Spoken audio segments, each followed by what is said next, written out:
By 5 in the morning, the house smelled like onions, butter, and the cinnamon I had put into the sweet potatoes.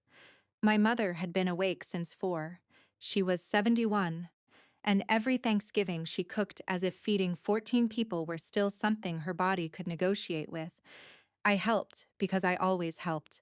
Nobody asked me to. That was the point. By noon, the turkey was resting.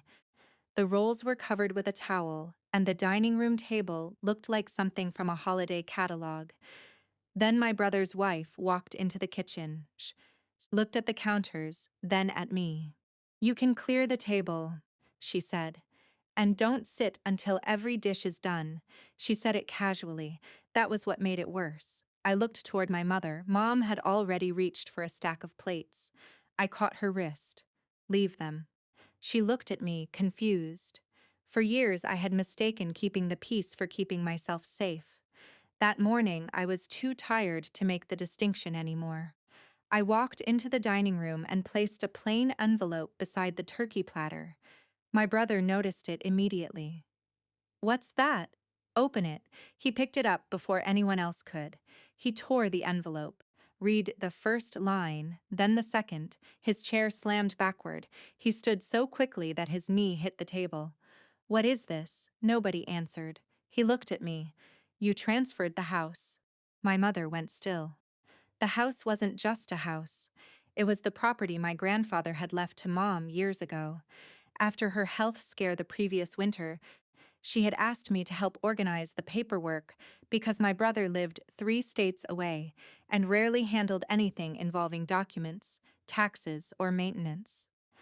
I had discovered something nobody had discussed at the family dinners. Mom had never changed her estate documents after my father died, and my brother had been telling relatives for months that the house would eventually be his. He had even started talking about renovations. Mom hadn't corrected him, not once. But after months of meetings with an attorney, Mom had made her own decision. The envelope contained the finalized documents. The house would not automatically go to my brother. It would remain under Mom's control, with clear instructions that protected her right to live there and prevented anyone from treating it as an inheritance before she was gone. My brother stared at the papers. "You knew about this?" I nodded. "You let me think." "I didn't let you think anything." He looked at Mom. "Mom," she lowered herself slowly into a chair.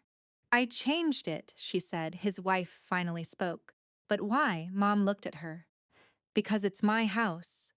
Nobody said anything after that. The turkey sat untouched.